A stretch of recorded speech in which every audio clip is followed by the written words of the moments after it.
Bienvenue à nouveau. Nous recevons une fois de plus Stanislav Krapivnik, né en Russie, ancien officier de l'armée américaine. Merci d'être revenu dans l'émission.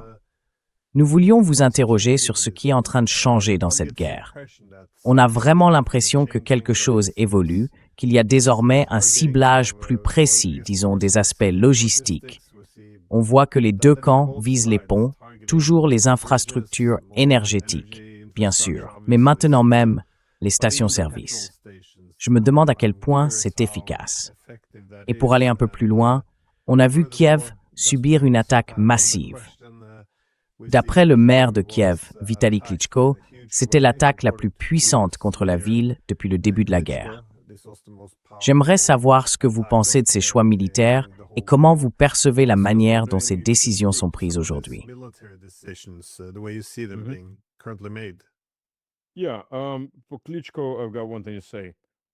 Ouais, j'ai juste une chose à dire. Tiens ma bière, ça va empirer. Oui, ça va faire qu'empirer. Écoutez, je rentre tout juste du Donbass, mardi dernier. J'ai fait environ 2500 km aller-retour. Est-ce que c'est plus difficile d'obtenir du carburant? Oui, c'est le cas. Est-ce qu'il y a plus de carburant en Russie? Non, c'est faux, il y en a. Mais il faut souvent faire la queue pour en avoir. Après, ça dépend. En moyenne, on parle de 10 minutes à peut-être 1 heure d'attente. Et parfois, on arrive et hop, c'est immédiat. Difficile à dire.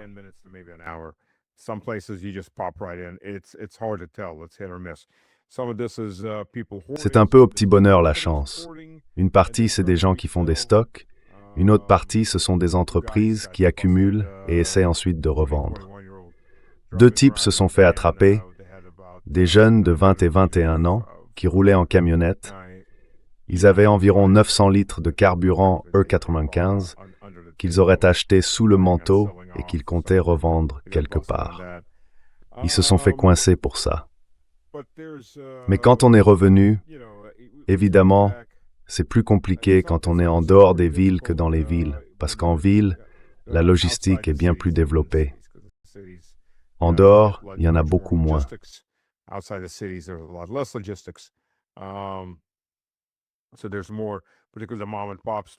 Alors il y a autre chose, surtout pour les petits commerces familiaux.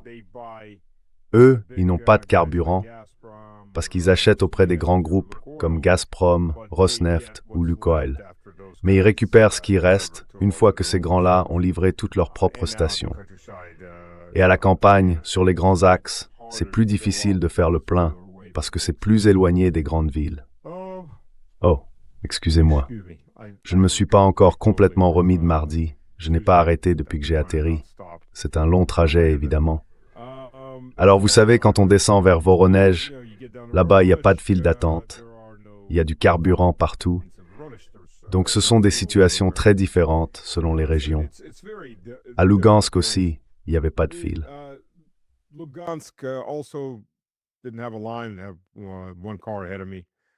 Il y a juste une voiture devant moi. J'appellerais pas ça une file d'attente. Donetsk traverse une période difficile. C'est à cause du carburant là-bas. Dans la région voisine, le carburant est de mauvaise qualité. On le pompe du fond avec tous les dépôts.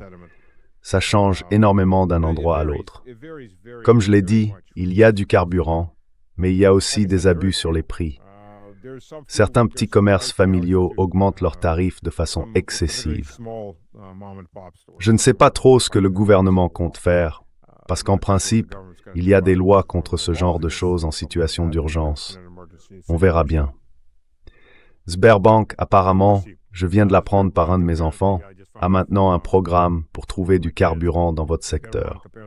Donc il faut faire le tour en voiture pour chercher une station ou une autre.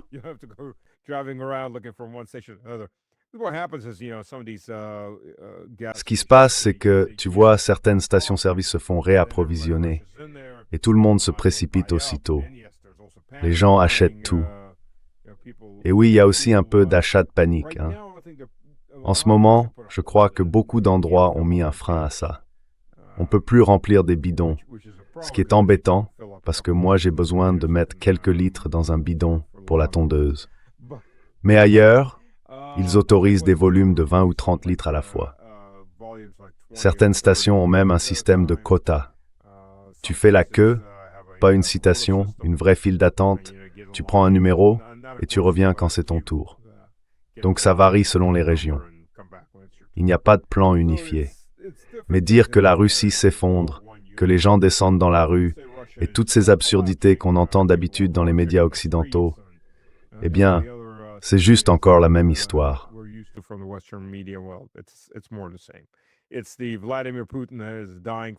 C'est le Vladimir Poutine qu'on dit atteint de 150 maladies, mais qui en même temps aurait investi 20 milliards de dollars pour vivre éternellement et qui serait maintenant immortel. Tout ça dans la même phrase. Voilà la réalité. L'autre réalité, ce sont les drones, surtout les drones Palantir qui viennent de sortir. Avec leur programmation, ce sont des drones à courte portée, plutôt du type avion.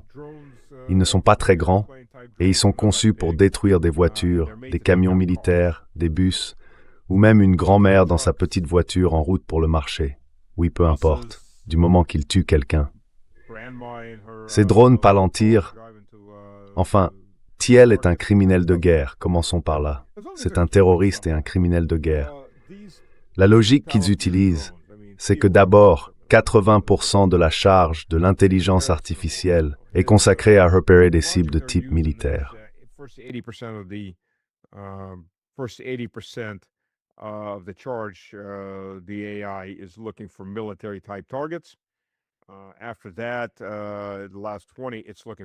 Après ça, les 20 derniers pourcents, c'est chercher tout ce qui bouge.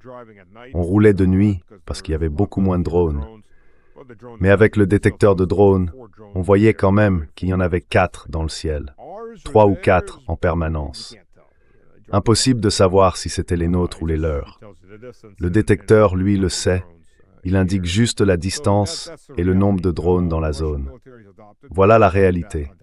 L'armée russe s'est adaptée très vite à tout ça. Ils sont passés en mode Mad Max. Tous ces vieux boucankas, ils ont découpé l'arrière, puis ils ont pris d'autres voitures, surtout des modèles à haillons, enlevé le haillon, installé un point d'arme dessus et monté des mitrailleuses. Et maintenant, ces voitures mitrailleuses façon Mad Max escortent tous les camions. En général, un camion par voiture Mad Max, parfois 2, mais le plus souvent un seul. Et ils sont très efficaces pour abattre ces drones, les drones Palantir.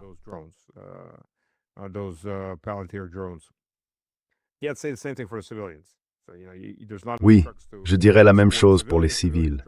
Il n'y a pas assez de camions pour les escorter. Les civils conduisent seuls, et ça devient un tout autre problème. Les zones où je conduisais avant, eh bien, il y avait un risque d'être touché par l'artillerie, mais dans l'ensemble, les routes étaient plutôt bonnes. Elles sont fermées maintenant. On a de la famille qui vit à Gorlovka et d'autres à Yenakiev. Impossible de passer par la route de Debaltsev, elle est fermée. Rien qu'entre Gorlovka et Yenakiev, 6 voitures civiles et leurs occupants ont été tués en moins d'une semaine par des drones américains. C'est ça la réalité. Vous voyez, les Ukrainiens sont en train de perdre, alors ils sont passés à la terreur totale.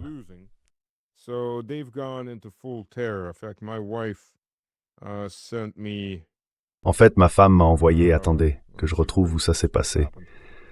C'est un massacre à Zaporozhye, à Tokmak. Des drones ukrainiens, américains et britanniques ont frappé un marché en plein air, et ils ont littéralement déchiqueté les gens. Pour l'instant, il y a 5 morts et 18 blessés, c'était aujourd'hui. Ça vient juste d'arriver. Avant ça, plusieurs bus ont été touchés. Il semble avoir une obsession pour les bus biélorusses. Je ne sais pas si Loukachenko va leur envoyer une autre lettre de protestation bien sévère, comme la dernière fois. Évidemment, la lettre sévèrement formulée n'a pas eu l'effet sévèrement dissuasif sur le gobelin narco et sa bande. Ils ont frappé 2 autres bus. 2 chauffeurs ont été blessés sur l'un d'eux.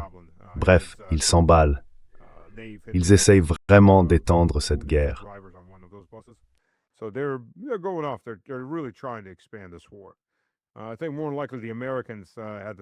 Je pense qu'il est très probable que les Américains aient dû lui parler pour éviter qu'il ne déclenche une guerre totale avec la Biélorussie.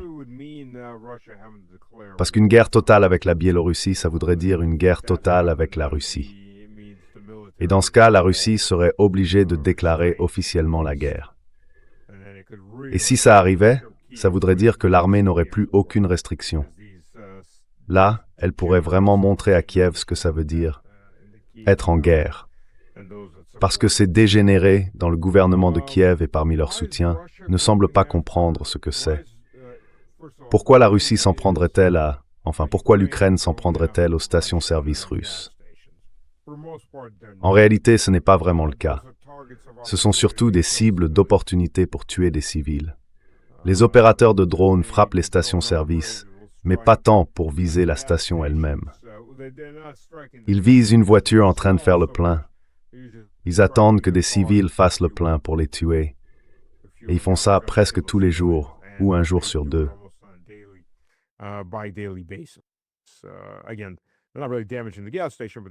Encore une fois, ils n'endommagent pas vraiment les stations-service, mais ils tuent des civils, parce que c'est ça leur objectif. Pourquoi la Russie vise-t-elle les stations-service ukrainiennes? Eh bien, les Ukrainiens ont changé de méthode. Ils utilisent maintenant des sites de lancement de drones portables. En gros, ils ont pris des camions légers, des camions diesel, à essence, des gazelles, des fourgons, et dans la caisse, ils ont installé 2 lanceurs pour 2 drones. Ils s'approchent de la frontière ou de la ligne de contact, ils sortent 2 drones, et c'est parti. Ce sont de gros drones, capables d'aller très loin, non, jusqu'à Moscou, et sans problème jusqu'à des villes comme Voronezh. Et ils font ça avec des dizaines de camions, chacun lançant ses drones.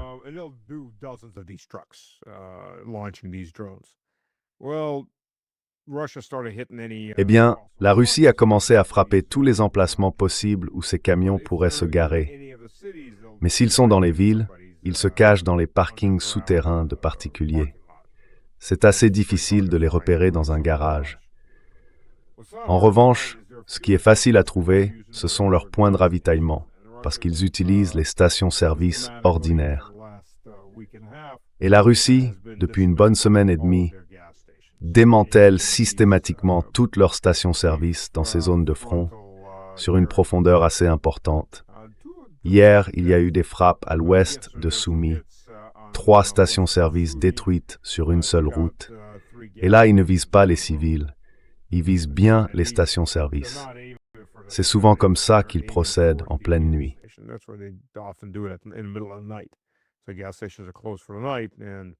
Alors, les stations-service sont fermées pour la nuit et elles reçoivent la visite de M. Iskander. En général, après son passage, ça devient une fête très très chaude.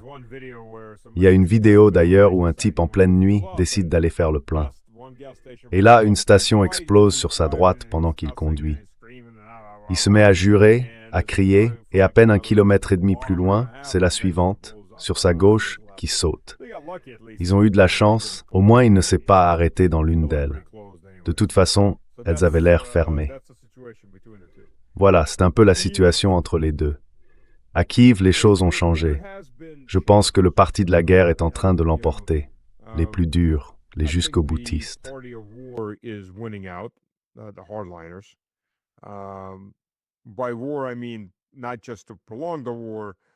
Quand je parle de guerre, je ne parle pas seulement de la prolonger.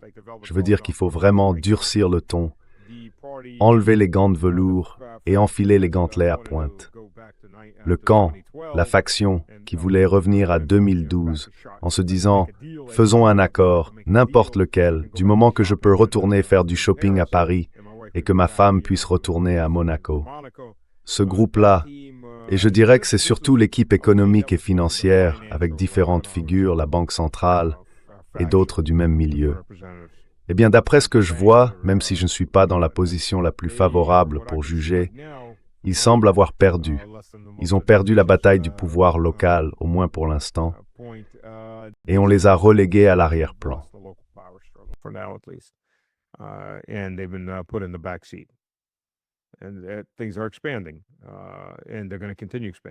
Les choses s'étendent, et elles vont continuer à s'étendre.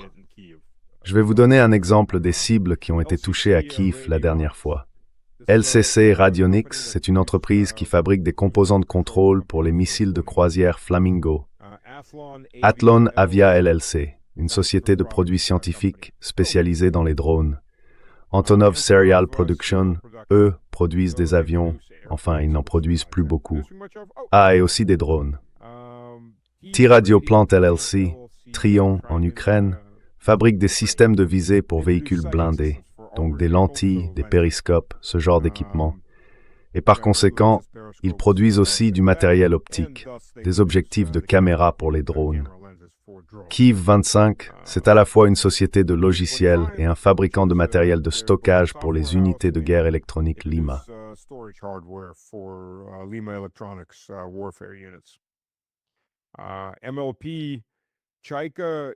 MLP Chaika, c'est un centre logistique qui a été détruit, l'un des plus grands centres logistiques. Et ça, c'est juste une courte liste des cibles qui ont été touchées. Kyiv, c'est une grande ville, environ 2,5 millions d'habitants en temps normal. Et la population a gonflé parce que beaucoup d'hommes se sont réfugiés à Kyiv. La ville était un peu devenue une sorte de réserve naturelle pour la population masculine en Ukraine. Et maintenant, cette réserve est en train d'être récoltée.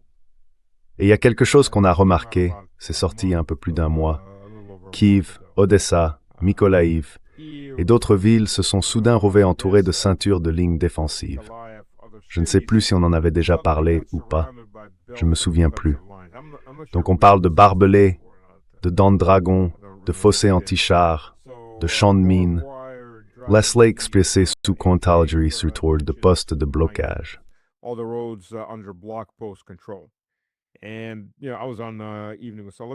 Tu sais, j'étais dans l'émission du soir avec Solovyov et il disait, oui, tu vois, ils savent que l'armée russe va percer. Bon, l'armée russe est en train de percer, c'est vrai. Mais le point essentiel, c'est que, quoi qu'il arrive, le rythme d'avancée reste lent à cause des drones. Même en cas de percée, on parle de moins de 10 km par jour, au mieux. Ce qui laisse largement le temps à n'importe quelle ville de mettre en place ses défenses. Ensuite, ces défenses, sans supervision, ne servent pas à grand-chose. Enfin, pas totalement à rien, mais disons qu'elles deviennent surtout une vraie galère pour l'ennemi qui approche. Parce que la raison pour laquelle on installe ce genre d'obstacles, c'est justement pour pouvoir les couvrir avec des tirs directs et indirects.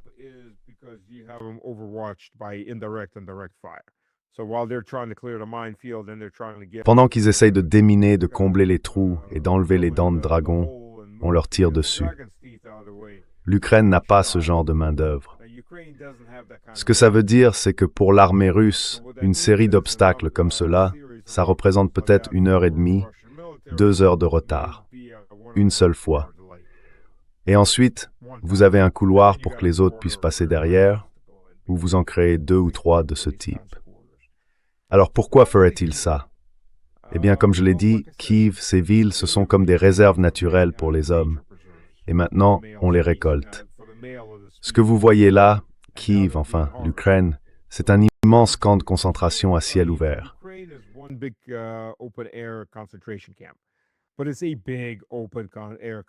Mais c'est un immense camp de concentration à ciel ouvert, avec plein d'endroits où se cacher. La machine à viande ukrainienne a épuisé les hommes dans les petites villes, les villes moyennes, les villages. Il n'y a pratiquement plus d'hommes. La population masculine est vidée. La plupart sont dans les tombes. Alors que fait-on maintenant? On commence à regarder autour. Et où sont les grandes réserves? À Kyiv, à Odessa, dans des villes comme celle-là. Le problème, c'est que l'Ukraine est un camp de concentration à ciel ouvert, mais immense. Et les hommes ont commencé à fuir les villes. Donc ce ne sont pas des lignes de défense. Ce sont des camps de concentration, des ghettos à l'intérieur du grand camp de concentration.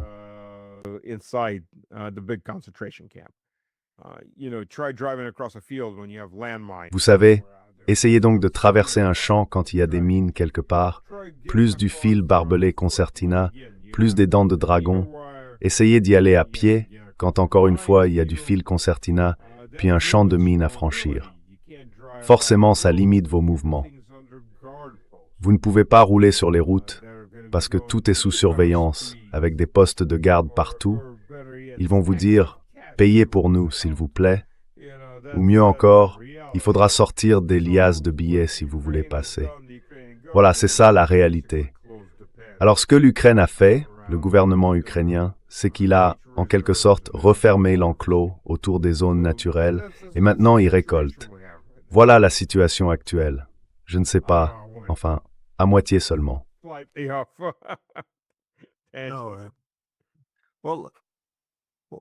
Eh bien, encore une fois, comme vous le voyez, l'Ukraine est frappée beaucoup plus durement. Et dans cette guerre, à chaque fois qu'il y a une escalade, y compris du côté de l'OTAN, la riposte vise généralement l'Ukraine. Mais maintenant que la pression monte aussi pour frapper quelque chose en Europe, selon vous, enfin, que pensez-vous que la Russie pourrait envisager? Parce qu'on a vu un article récemment, je ne me souviens plus où, peut-être dans le Washington Post, dans un prospect vend Dynama russe prévoit une attaque finis, Kroproj.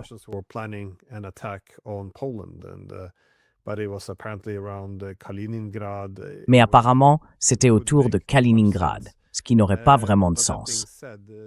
Cela dit, il y a clairement en Russie des gens qui poussent maintenant pour rétablir la dissuasion en frappant un pays européen membre de l'OTAN. Mais quelle serait la logique là-dedans? Autrement dit, frapper l'adversaire assez fort pour le faire reculer dans la guerre en Ukraine, mais pas au point de déclencher une guerre nucléaire. Et même si c'était le cas, si la situation échappait à tout contrôle et qu'on en arrivait à une guerre directe et totale, à quoi ressemblerait un tel conflit, selon vous? Désolé, c'est une double question. Non, pas de problème.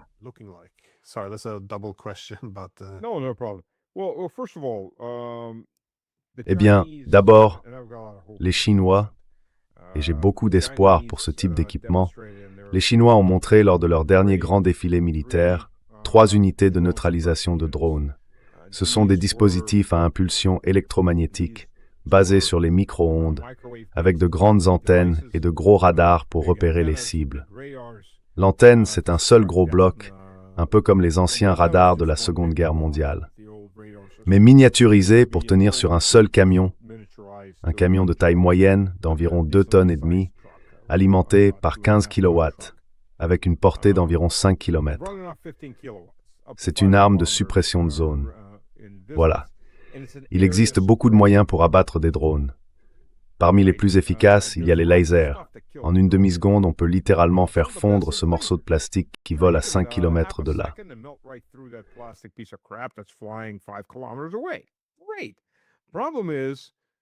Très bien. Le problème, c'est que dès qu'ils comprennent d'où vient ce laser, parce que, contrairement à l'espace, dans l'air, si le laser est assez puissant, on peut carrément le voir. Eh bien, une fois qu'ils auront repéré la source, il y aura 30-40 drones qui fonceront dessus, et ils arriveront sur une large zone, en hauteur comme en largeur. Voilà le vrai souci. Les systèmes laser anti-drones ne peuvent traiter qu'une seule cible à la fois. Même si ça ne prend qu'une demi-seconde ou une seconde pour détruire une cible, puis encore 1 ou 2 secondes pour se réorienter vers la suivante, et 1 ou 2, 3 secondes de plus pour recharger assez d'énergie depuis le générateur avant de tirer à nouveau. Même dans le meilleur des cas, si vous abattez un drone toutes les 10 secondes et qu'il y en a 30 ou 40 qui arrivent à 140 ou 220 km à l'heure, depuis seulement quelques kilomètres, c'est fini pour vous.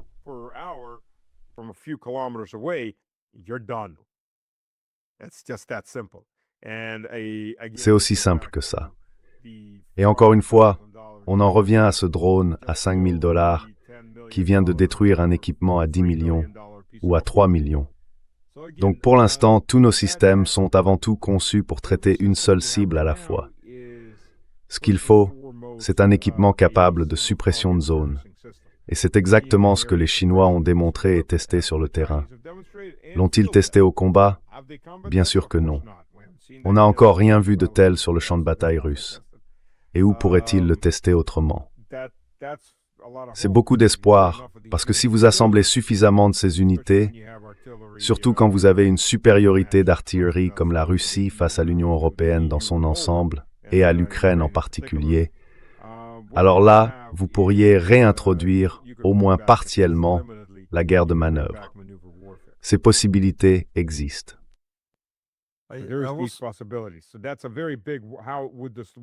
Alors, C'est une question très importante. À quoi ressemblerait cette guerre? Si cet équipement arrive, disons, d'ici la fin de l'été, la guerre pourrait avoir un tout autre visage, évidemment. Parce que là, on ouvrirait au moins une partie du front à une guerre de manœuvre rapide. Et ça d'ailleurs le travail des opérateurs de drones beaucoup plus compliqué. Ils sont bien plus efficaces quand le front reste à peu près stable. Même s'il y a une petite percée russe ou ukrainienne, les opérateurs de drones peuvent gérer parce que c'est de l'infanterie et que ça ne bouge pas très vite. Mais là, avec des frappes rapides, encore une fois, je ne peux pas parler à la place de Vladimir Vladimirovitch, je n'ai pas été invité à ces réunions. Et même si je l'étais, je ne pourrais rien dire, à cause de la censure militaire. Mais, de mon point de vue, qu'est-ce que j'ai fait, moi?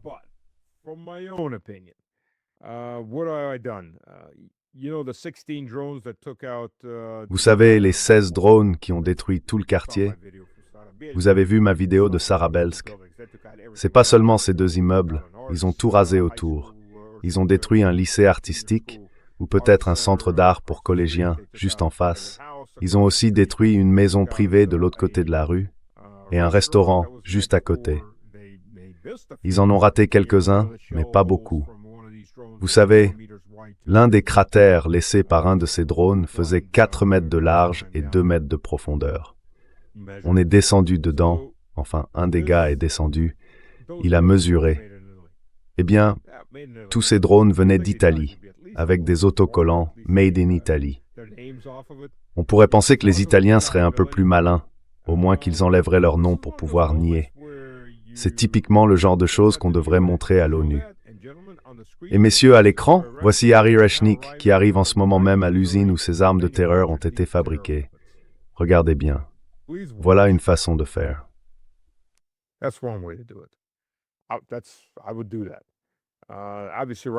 le ferai, oui. Évidemment, à ce stade, ce moment est passé, parce que c'est quelque chose qu'il aurait fallu utiliser assez rapidement. Il y a un autre endroit où ça aurait beaucoup de sens. Enfin, en fait, 2 autres endroits. On peut frapper les Britanniques, par exemple à Chypre, parce que c'est pas vraiment un territoire de l'OTAN, et ce n'est pas non plus sur les îles principales du Royaume-Uni. Sinon, moi personnellement, je prendrais un pétrolier battant pavillon russe, et je le ferais tomber en panne quelque part au nord-ouest du Royaume-Uni, avec à bord un détachement complet de marine, équipé de manpads, de systèmes anti-aériens et d'au moins une mitrailleuse lourde. Et un peu plus loin derrière, il y aurait un sous-marin d'attaque. Et quand les Britanniques arriveraient en courant pour essayer d'aborder et de pirater le navire, on leur donnerait un seul avertissement. Puis on ouvrirait le feu.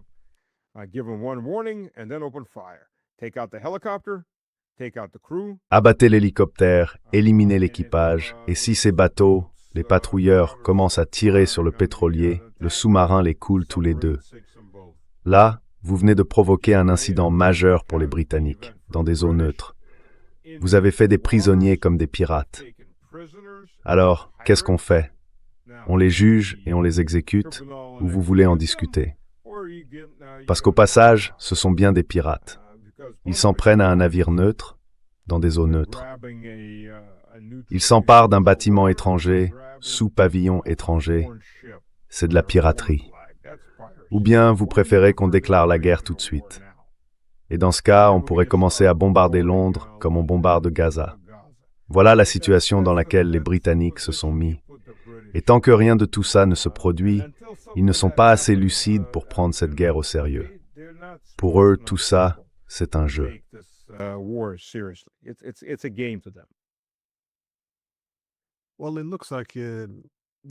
Eh bien, on dirait qu'on se dirige un peu dans cette direction, parce que le discours semble avoir changé maintenant. J'ai vu cette interview de Poutine où il ne parlait pas seulement d'être tout près d'en finir avec le Donbass, mais il a aussi mentionné la Novorossia, ce qui inclurait alors Nikolaïev et Odessa. J'ai trouvé ça intéressant. Et aussi Kharkiv. Oui, et Kharkiv, et Evgeny Prigogine. Oui, ça aussi. et Poltava. D'accord, c'est juste. Mais ensuite, on voit aussi Medvedev, qui affirme que la Finlande est maintenant sur la liste des cibles nucléaires, depuis qu'elle a changé sa loi et qu'elle peut accueillir des armes nucléaires. C'est plutôt prévisible. Mais il y a aussi Maria Zakharova, qui a déclaré que ces farceurs russes avaient en fait révélé que l'Estonie était impliquée dans les attaques contre Saint-Pétersbourg. Ce qui rend ça intéressant, c'est que, une fois que cette information est rendue publique, eh bien, d'un côté, on crée un argument pour expliquer pourquoi il serait légitime, par exemple, de frapper l'Estonie.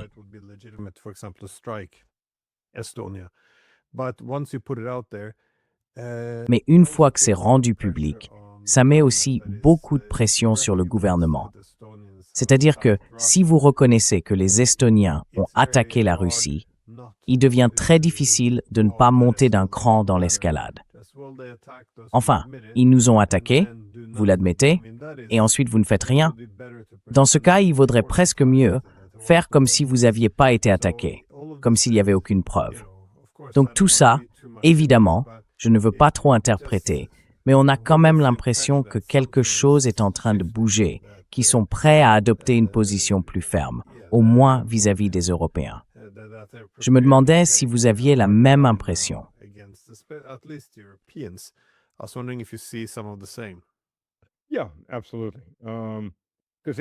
Oui, absolument. Parce que ça ne peut pas continuer comme ça. Écoutez, je l'ai déjà dit dans votre émission et dans d'autres aussi, on se dirige soit vers une guerre conventionnelle, soit vers une guerre nucléaire. Il n'y a pas d'entre-deux. La question avec une guerre conventionnelle, c'est de savoir quelle part de l'Europe est prête à mourir lentement. Si on bascule dans une guerre nucléaire, alors là, toute l'Europe mourra très vite. C'est bien ça le vrai sujet. La Norvège, pas la Norvège, la Finlande, n'est pas encore sur la liste nucléaire, parce que les bombes nucléaires américaines, ce sont littéralement des bombes à gravité, n'y ont pas encore été envoyées. Mais elles le seront. Et dès que l'économie mondiale s'effondrera à nouveau jusqu'aux aisselles de l'Europe, la Finlande sera en bonne voie pour devenir, elle aussi, une cible nucléaire. Que ce soit pour une première frappe ou pour une frappe de représailles.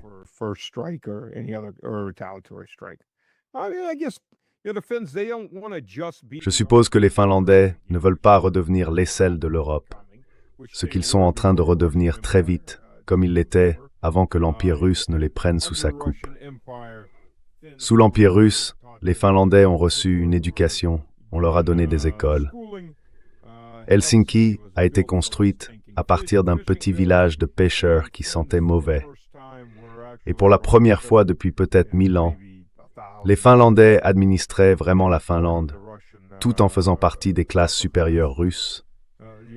À l'époque, c'était l'aisselle de l'Europe, probablement en compétition seulement avec, l'Albanie ou ce genre de région.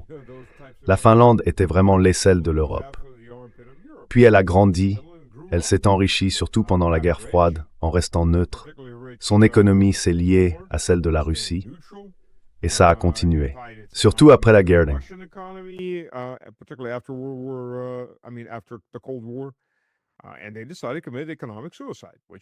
Et ils ont décidé de se suicider économiquement, ce qu'ils ont d'ailleurs réussi à faire.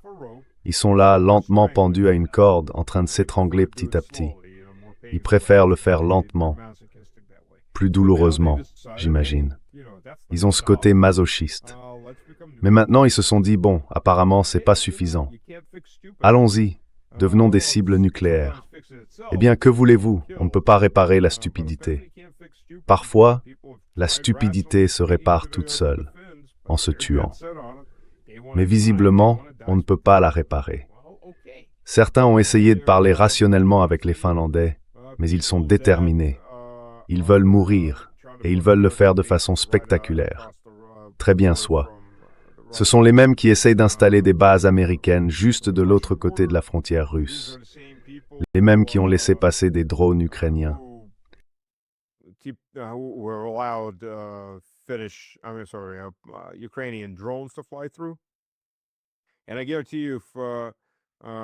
Et je vous le garantis, si Vova et Lexus avaient appelé Stubby et réussi à lui parler, il aurait sans doute tout balancé de la même façon.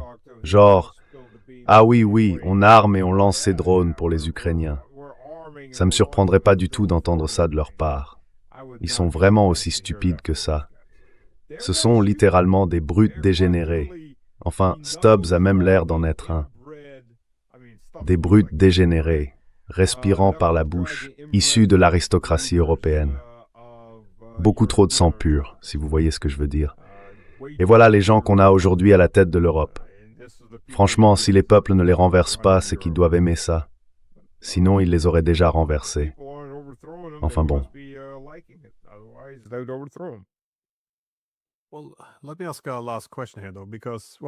Laissez-moi poser une dernière question quand même. Parce que la façon dont vous présentez les choses, on a presque l'impression que pour vous, la guerre est devenue inévitable, qu'elle soit nucléaire ou conventionnelle. Mais on a aussi le sentiment que la Russie aujourd'hui pense que les Européens se préparent à la guerre.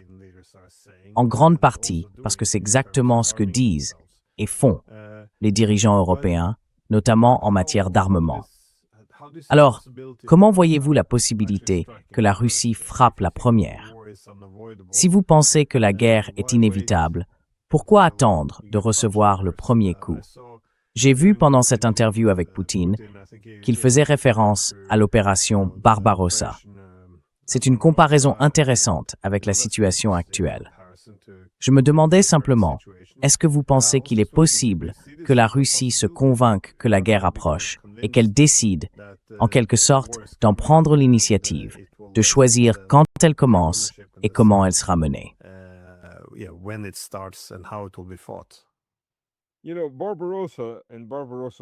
Tu sais, à propos de Barbarossa, Staline s'est fait une énorme illusion.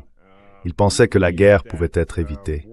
Il croyait que les Britanniques cherchaient à provoquer le conflit, et dans une certaine mesure, c'était vrai. Mais la guerre, elle, n'était pas évitable. Hitler y était résolu. À ce moment-là, Staline, par exemple, a refusé d'écouter ses généraux. 6 jours avant l'invasion, ils étaient venus le voir en disant « Autorisez-nous à mobiliser, au moins partiellement ».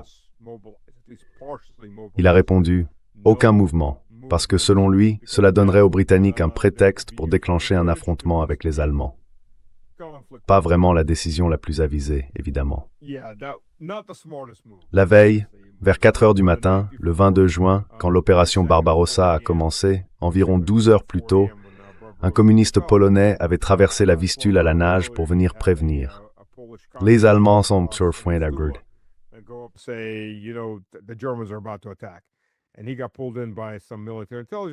Et il s'est retrouvé embarqué par des types du renseignement militaire, et à 4 heures du matin, ils étaient encore en train de l'interroger. Donc quand il te dit qu'ils sont sur le point d'attaquer, eh bien en réalité, ils ont déjà attaqué. Tu vois, c'est une situation un peu différente.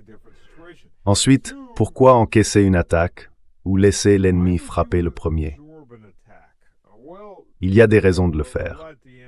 D'abord, si tu es vraiment convaincu que tu peux encaisser ce coup et riposter, 2 choses peuvent se produire. Premièrement, l'ennemi risque d'être sous le choc quand il donne tout ce qu'il a et que toi tu réponds simplement « D'accord ». C'est exactement ce qu'on a vu avec l'Iran. Les Américains ont frappé de toute leur force. Et quand la poussière est retombée, les Iraniens tiraient encore en retour en disant « C'est tout ce que vous avez ?»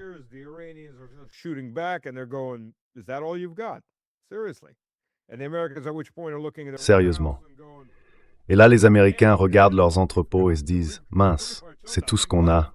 On n'a quasiment plus rien. » Et en plus, ils ne peuvent rien fabriquer parce que franchement, leur économie est à plat. L'industrie, au mieux, c'est celle d'une puissance de second rang, avec des composants qui viennent d'autres pays.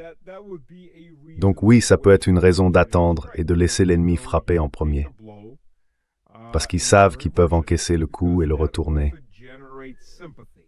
Et puis ça suscite aussi de la sympathie, surtout si les pays déjà un peu favorables deviennent plus faciles à convaincre ou plus enclins à venir en aide en se plaçant sur un terrain moral, ce que les Iraniens ont d'ailleurs fait à plusieurs reprises.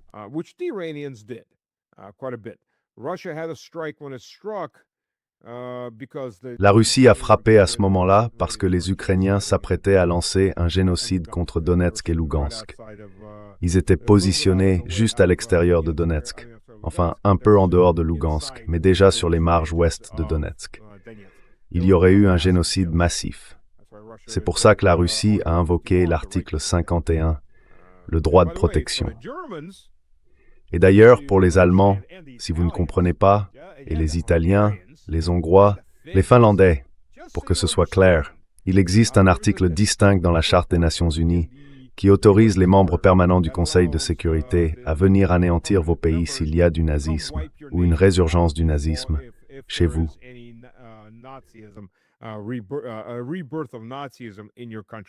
Allez lire la charte, with your porchim smart tout qu'elle contient. Oui, il y a aussi ce moment-là. Si Merz veut vraiment y aller et enfiler son uniforme gris, alors on peut très bien commencer à démolir l'Allemagne. Tout à fait légalement. Oui, tout à fait légalement. D'ailleurs, selon la charte, l'Allemagne est maintenant signataire en tant que membre de l'ONU. Donc voilà, c'est un point à noter. Pourquoi on observerait un tel coup? Pour l'Europe, je dirais qu'une frappe sur l'Italie, par exemple, ou une embuscade en haute mer contre les pirates britanniques, ce serait une escalade intéressante, avec encore un certain contrôle possible. Quant à la Russie qui frapperait la Pologne, oui, c'est à peu près aussi probable que la Russie qui irait sur la Lune dans les 2 prochains jours.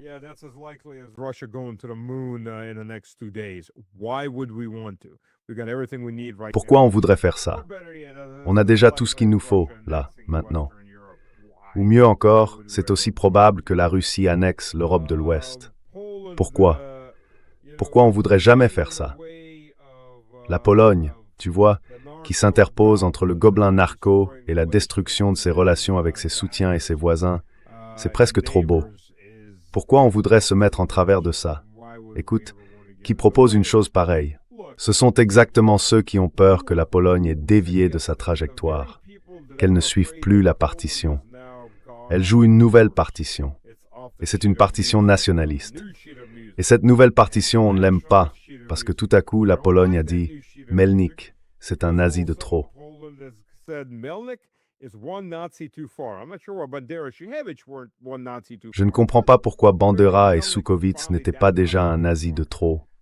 Mais apparemment, Melnik, lui, a fini par être ce nazi de trop. Ce vieux salaud, mort de vieillesse au Luxembourg, un psychopathe de masse, a pourtant pu vivre le reste de sa vie tranquillement. Et maintenant, on le réenterre, et les Ukrainiens se mettent à nommer leurs unités d'après des formations nazies et des nazis. Enfin, sauf que bon, ils le faisaient déjà. Alors les Polonais, peut-être que c'était, je sais pas, peut-être que c'était la Novorossia qui attendait juste une excuse. C'est possible aussi. Et les Ukrainiens leur ont donné cette excuse. Eh bien, Zelensky ne leur a pas seulement dit d'aller se faire voir. Il a ajouté qu'ils appelleraient leurs héros comme ils veulent, dans leurs unités.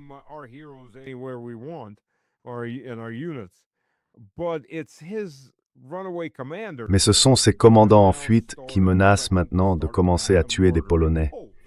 Ils menacent directement d'envahir la Pologne et de frapper le pays avec des drones. Et si on regarde Azov, le corps maintenant, ce n'est plus un bataillon ni une brigade. C'est devenu un corps d'armée. Azov a publié son drapeau noir, et dessus, en rouge, on voit le contour d'une super Ukraine qui inclut aussi un tiers de la Pologne. Si vous pensez que les Polonais n'ont pas remarqué ça, franchement, vous vous trompez. Bien sûr qu'ils l'ont remarqué. Les relations sont parties en vrille, et on en voit déjà les conséquences.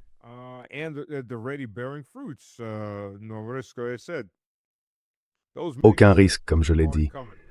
Ces MiG ne viendront pas. Inutile de retenir votre souffle. Donc c'est une escadrille de MiG-29 que la Pologne s'apprêtait à remettre à l'Ukraine. Ils ne vont finalement plus partir là-bas. Alors encore une fois, pourquoi se débarrasser de quelqu'un comme Zelensky? Pourquoi attaquer la Pologne? Franchement, la situation est parfaite. Toute action du côté russe là-dessus serait tout simplement absurde.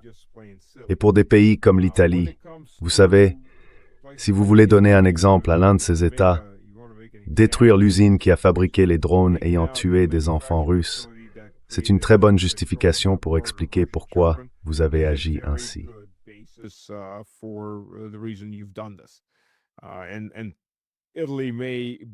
Et l'Italie pourrait avoir beaucoup de mal à entrer en guerre dans ces conditions. Meloni n'est pas aussi populaire qu'on le croit. Elle a complètement trahi le mouvement conservateur, et d'ailleurs elle a laissé l'Italie être submergée par les migrants ces 2 dernières années. Une arrivée massive. Ces jours sont peut-être comptés, enfin. Donc si vous menez une attaque exemplaire contre cette usine qui fabrique ces drones, ça ne permettra sans doute pas d'éviter la guerre, mais ça pourrait vous donner les résultats politiques que vous cherchez. L'Estonie, elle aussi, a ce problème. Presque la moitié de sa population est russe, sur un territoire historiquement russe.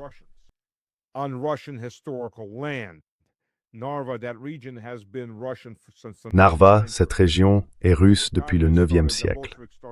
Les communistes, les bolcheviks, ont commencé à tracer de jolies petites nouvelles frontières et ont inclus des terres russes dans l'Estonie. Juste pour les agrandir, leur donner une autre grande ville. Peu importe, on gouverne toujours depuis Moscou. Eh bien, c'est exactement cette mentalité qui a créé le problème de la Crimée. Alors, en Estonie, enfin les Russes qui vivent là-bas, ce ne sont même pas des citoyens de seconde zone. Ce ne sont pas des citoyens du tout sur leur propre terre qu'ils occupent depuis plus de 1100 ans. Ce ne sont pas des citoyens. Ce sont en gros des résidents semi-légaux avec un passeport gris.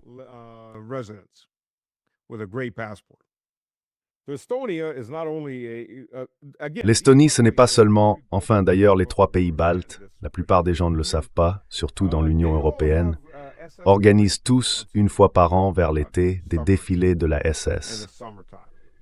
Ce sont des événements financés par l'État, avec des responsables officiels qui viennent parler aux anciens de la SS, à ceux qu'on appelle les défenseurs de l'Estonie, les mêmes qui, à l'époque, avaient prêté serment à Adolphe avant tout.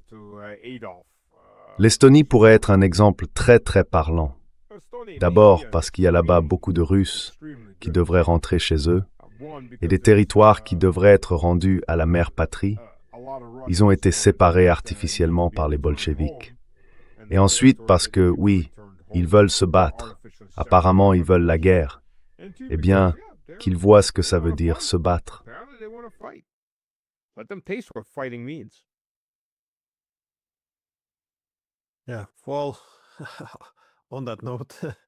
Oui, eh bien, sur ce point, merci beaucoup d'être venu. Comme je le disais, quelque chose est clairement en train de changer. Je vois la même chose maintenant avec les Russes qui guident ou assistent. Quel serait le bon mot? Enfin, qui escortent leurs navires avec des bâtiments de guerre. On voit des armes montées sur des navires civils pour empêcher la piraterie. Oui, la rhétorique change. Les attaques sont plus intenses. Donc, dans l'ensemble, quelque chose semble avoir basculé. Et oui, on va voir comment tout ça évolue. Merci beaucoup d'avoir pris le temps. Merci Glenn, toujours un plaisir.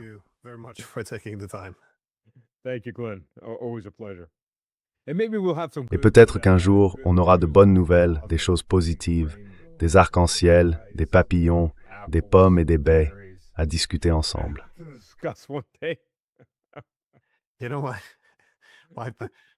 Vous savez, j'ai lancé ce podcast parce que je pensais que mon principal sujet de recherche, c'est la Grande Eurasie et la façon dont les Russes réorientent leur économie vers l'Est. Enfin, au moins une dizaine de mes livres portent sur ce sujet. Et c'est aussi ce que j'enseignais tout ce temps. Mais bon, oh là là, c'est tellement déprimant. Cette dernière année, il n'y a eu que la guerre. J'aimerais vraiment que le monde universitaire redevienne un peu plus ennuyeux. Ce serait merveilleux.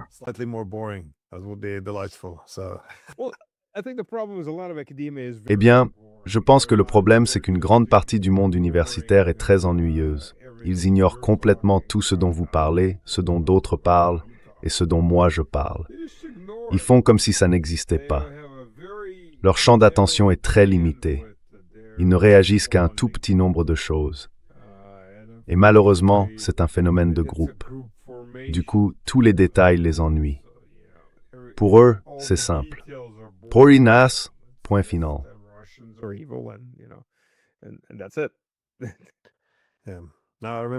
Oui, je me souviens que quand j'ai commencé à travailler là-dessus, je trouvais ça fascinant.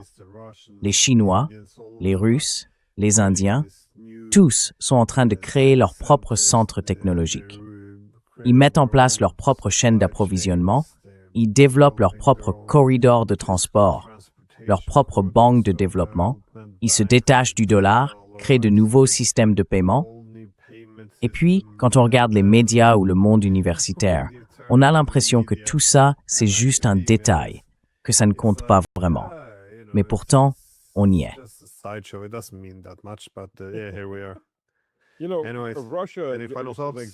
Vous savez, la Russie, par exemple, vient tout juste de lancer sa première usine de puces photoniques.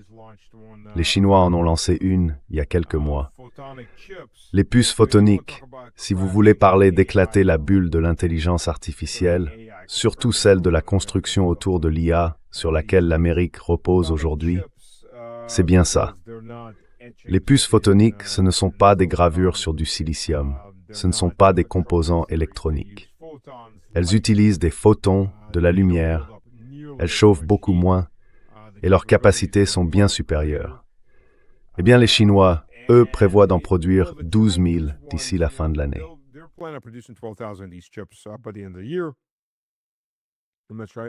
Je ne sais pas vraiment quelle ampleur va prendre la production de puces russes du côté photonique, mais ils parlent de performances 1000 fois supérieures à celles de la meilleure puce de NVIDIA.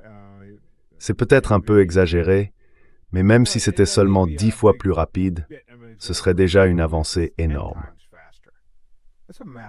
Donc, si la Russie et la Chine se lancent maintenant dans les puces photoniques, alors que les États-Unis en sont encore loin, après avoir massivement investi dans les technologies actuelles, plutôt que dans des technologies plus avancées, là on parle d'un vrai éclatement de bulle.